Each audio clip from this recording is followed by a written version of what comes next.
How to stop procrastinating. Overcoming the habit of delaying important tasks. It's Friday afternoon and the clock is ticking. You're working furiously to complete a task before the 5 o'clock deadline, while silently cursing yourself for not starting it sooner. How did this happen? What went wrong? Why did you lose your focus?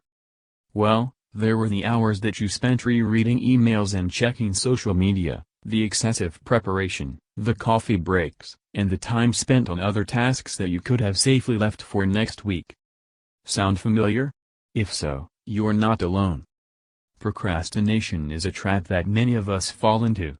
In fact, according to researcher and speaker Piers Steele, 95% of us procrastinate to some degree. While it may be comforting to know that you are not alone, it can be sobering to realize just how much it can hold you back. In this article and video, we look at why it happens, and we explore strategies for managing and prioritizing your workload more effectively. Is procrastination the same as being lazy? Procrastination is often confused with laziness, but they are very different. Procrastination is an active process. You choose to do something else instead of the task that you know you should be doing. In contrast, laziness suggests apathy, inactivity and an unwillingness to act. Procrastination usually involves ignoring an unpleasant, but likely more important task, in favor of one that is more enjoyable or easier.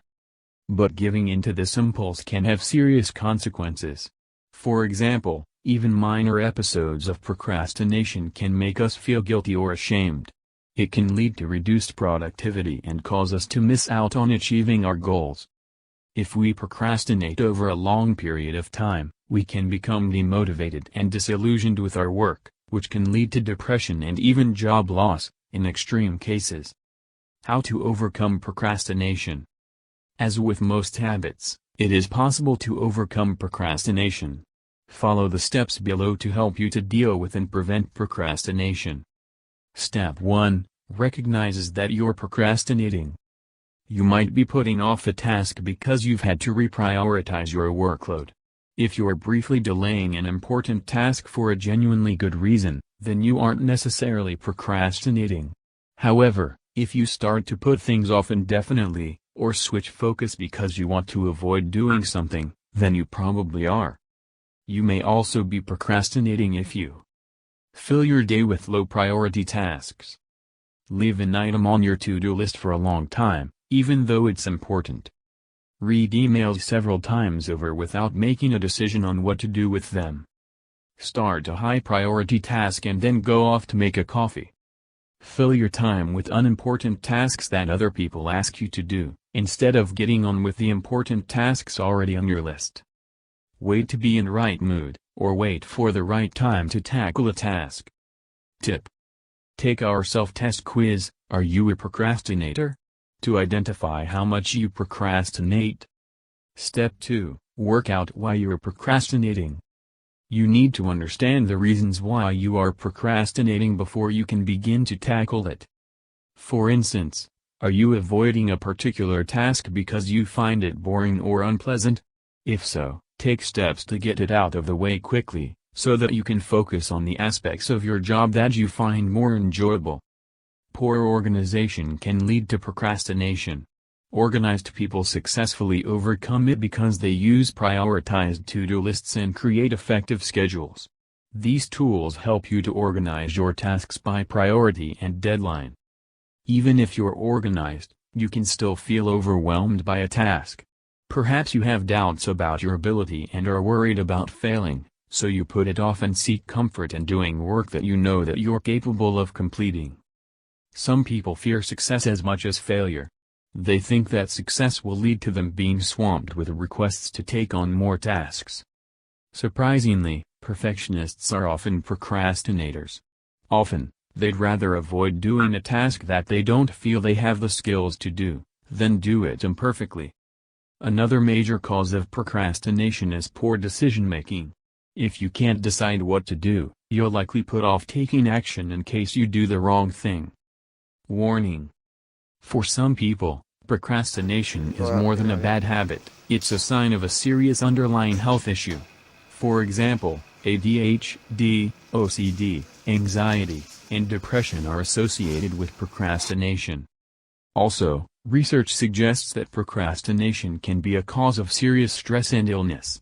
So, if you suffer from chronic or debilitating procrastination, one of these conditions could be to blame, and you should seek the advice of a trained professional. Get the free newsletter. Get the free newsletter. Learn new career skills every week, plus get a bonus time management workbook, free. Read our privacy policy. First name. Email. Step 3. Adopt anti-procrastination strategies. Procrastination is a habit, a deeply ingrained pattern of behavior. This means that you probably can't break it overnight. Habits only stop being habits when you avoid practicing them, so try as many of the strategies, below, as possible to give yourself the best possible chance of succeeding. Forgive yourself for procrastinating in the past.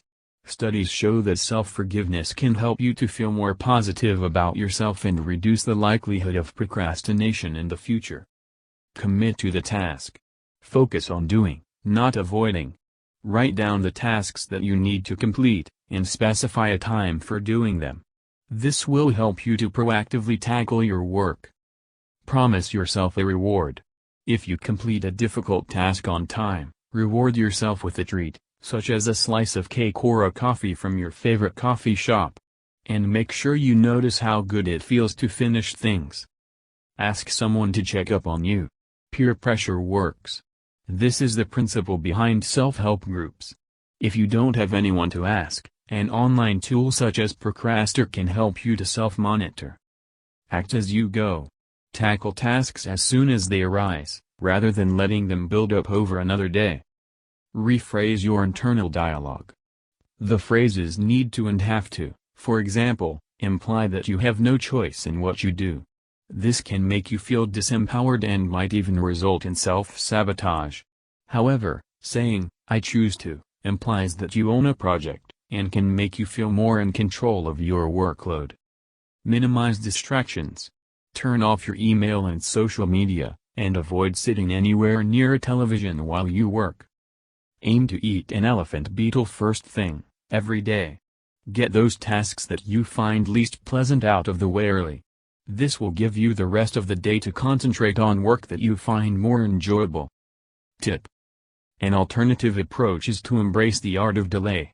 Research shows that active procrastination, that is, deliberately delaying getting started on something so you can focus on other urgent tasks, can make you feel more challenged and motivated to get things done.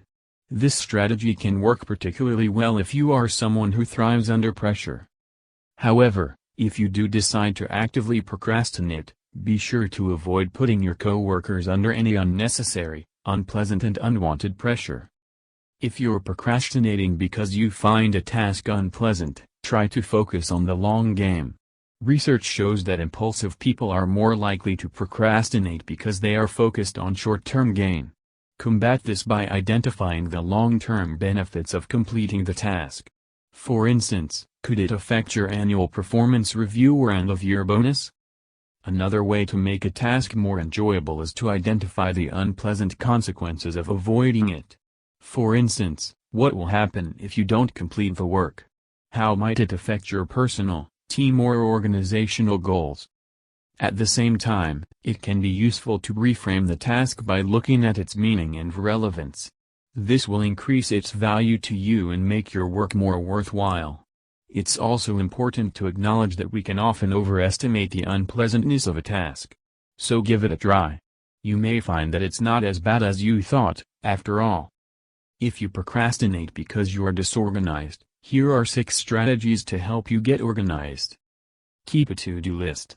This will prevent you from conveniently forgetting about those unpleasant or overwhelming tasks. Prioritize your to-do list using Eisenhower's urgent, important principle. This will enable you to quickly identify the activities that you should focus on, as well as the ones you can ignore. Become a master of scheduling and project planning. If you have a big project or multiple projects on the go and you don't know where to start, these tools can help you to plan your time effectively, and reduce your stress levels. Tackle the hardest tasks at your peak times. Do you work better in the morning or the afternoon? Identify when you're most effective, and do the tasks that you find most difficult at these times. Set yourself time-bound goals. Setting yourself specific deadlines to complete tasks will keep you on track to achieve your goals, and will mean that you have no time for procrastination.